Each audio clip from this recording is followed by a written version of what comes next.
Hai viewers, jumpa lagi bersama Medi dalam channel Infolomedia. Kali ini kita akan membahas sebuah wilayah yang merupakan bagian dari negara Australia. Namanya ialah Kepulauan Cocos atau Keeling.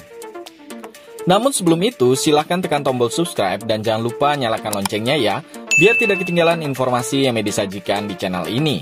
Mari kita lanjut. Kepulauan Cocos atau Keeling merupakan wilayah seberang laut Australia yang terdiri dari 2 atol dan 27 kepulauan koral yang terletak di Samudra Hindia. Kalau dari Indonesia, kepulauan ini terletak di sebelah selatan Pulau Jawa. Jaraknya kira-kira 1278 km dari Jakarta. Kepulauan ini juga dekat dengan Pulau Christmas atau Pulau Natal, yakni berjarak 980 km. Sedangkan dari Australia Barat berjarak 3097 km. Kepulauan Cocos memiliki luas sebesar 14 km persegi dengan jumlah penduduk sebanyak 596 jiwa di tahun 2019. Kepulauan Cocos dibagi menjadi 2, yaitu West Island dan Home Island. Di Home Island, sebagian besar penduduknya adalah orang-orang Melayu, sehingga bahasa yang banyak digunakan di sana adalah bahasa Melayu. Sedangkan di West Island, kebanyakan dihuni oleh orang Barat yang tentu saja berbicara menggunakan bahasa Inggris. Mayoritas penduduk di Kepulauan Cocos beragama Islam, yakni sebesar 80% dari total jumlah penduduk. Ibu kota dari wilayah Kepulauan Cocos adalah West Island, sementara permukiman terbesar adalah Desa Bantam yang terletak di Home Island. Walaupun Kepulauan Cocos bagian dari negara Australia, namun mereka memiliki bendera lokal yang pertama kali dibuat pada tahun 2003 dan mulai disetujui pada tanggal 6 April 2004. Pertama kali Kepulauan Cocos atau Keeling dilihat oleh Kapten William Keeling yang melayani perusahaan Hindia Timur Britania ketika ia sedang mengarungi Samudra Hindia. Namun ia tidak singgah dan menempati kepulauan tersebut.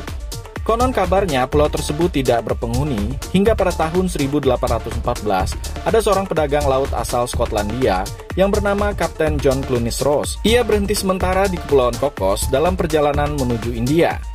Dia menancapkan bendera Britania Raya dan berencana untuk kembali dan menempati kepulauan tersebut bersama dengan keluarganya. Orang Melayu pertama diperkirakan tiba dan menetap di Kepulauan Cocos pada tahun 1826, yaitu ketika Alexander Harris, seorang petualang Inggris, membawa orang-orang Melayu bersamanya ke sana. Alexander sebelumnya bekerja sebagai gubernur Maluka, yakni salah satu jajahan di Pulau Kalimantan. Ketika Clunies Ross kembali, dia mendapati Alexander Hare yang sudah menempati kepulauan tersebut.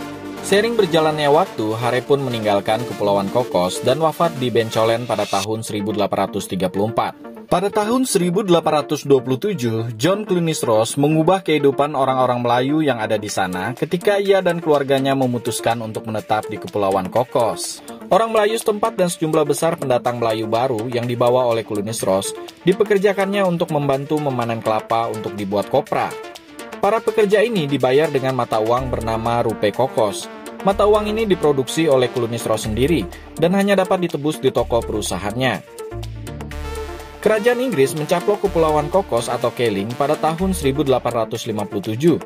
Pengelolaan Kepulauan Cocos kemudian dimasukkan ke dalam pemerintahan negeri-negeri selat yang terdiri atas Penang, Melaka, dan juga Singapura.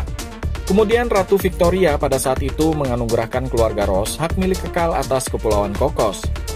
Setelah Perang Dunia Kedua, Kepulauan Cocos atau Keeling diberikan kepada Singapura dan menjadi bagian koloni Singapura secara singkat sebelum berpindah tangan ke Australia pada tahun 1955.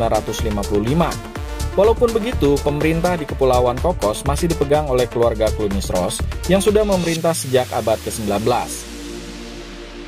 Pada bulan September tahun 1978, keluarga Clunies Ross pun akhirnya menjual Kepulauan Cocos kepada pemerintah Australia. Kepulauan Cocos dikelola oleh Canberra oleh Departemen Jaksa Agung melalui seorang administrator bukan penduduk yang ditunjuk oleh Gubernur Jenderal. Pada tahun 1950-an, Inggris pernah membawa sebagian Melayu Cocos untuk pindah dan menetap di Sabah, Malaysia. Dan kini jumlah keturunan mereka di sana lebih besar daripada yang terdapat di Kepulauan Cocos, yakni sebanyak 4.000 jiwa. Di Kepulauan Cocos, kita masih bisa menyaksikan sinetron dan juga acara TV Indonesia. Bahkan lagu-lagu yang didengarkan juga lagu Indonesia. Karena dahulu pulau ini dihuni oleh orang-orang yang berasal dari Pulau Jawa, Sabah, dan juga Sarawak. Maka tidak heran kalau kita akan menemui kesenian wayang kulit dan batik di sini. Wayang kulit di sini ada juga yang terbuat dari kulit ikan hiu dan juga ikan pari. Hal unik lainnya yang bisa kita temui di kepulauan ini ialah penggunaan ATV dan mobil buggy sebagai alat transportasi di Kepulauan Cocos, di mana penggunaan mobil ini tidak umum di negara kita ya. Berhubung ada kedekatan kultur antara masyarakat Pulau Cocos dengan Indonesia, maka sedikit banyak ada beberapa kebiasaan yang sama dengan yang ada di negara kita. Contohnya saja ialah tradisi kerupuk dari sisa nasi, kemudian ziarah ke makam pada saat hari besar. Penggunaan kain batik pada waktu acara pernikahan, walaupun batik tersebut merupakan peninggalan dari nenek moyang namun terus dilestarikan. Hanya saja sekarang mereka kesulitan untuk membuat kain batik sendiri karena ketiadaan ahli dan juga peralatan. Kebiasaan dan model rumah penduduk setempat juga masih sama dengan model rumah penduduk yang ada di Pulau Jawa, yang menempatkan dapur di bagian belakang maupun di luar rumah. Meski lokasinya jauh dari Australia, bukan berarti sarana dan prasarana di tempat ini minim. Terbukti, di sini ada banyak sarana kesehatan dan juga pendidikan. Bahkan, koneksi internet di kepulauan ini juga sangat baik. Berbicara mengenai bahasa kepulauan ini, Melayu Cocos mempunyai variasi bahasanya sendiri, yang disebut bahasa Pulu Cocos. Bahasa ini dianggap non-formal karena memakai kosakata tak baku.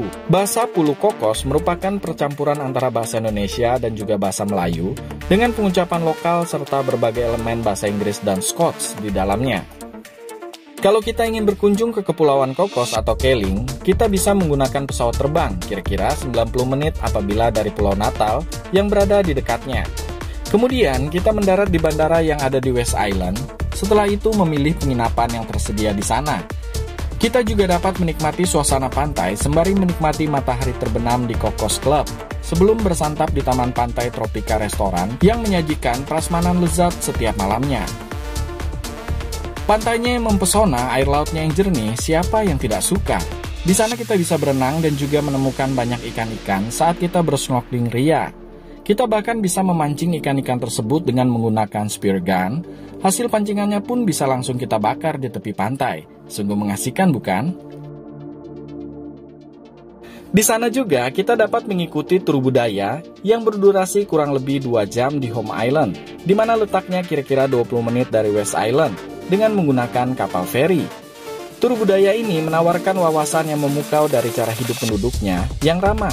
Pelajari tradisi Melayu Cocos, cobalah untuk menganyam keranjang, kuasai beberapa patah kata dalam bahasa Melayu Cocos, serta kunjungi museumnya. Tur budaya ini biasanya digelar setiap hari Selasa, Rabu, dan juga Kamis.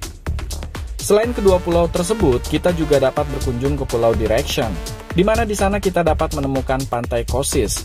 Ini merupakan salah satu pantai terbaik di Australia.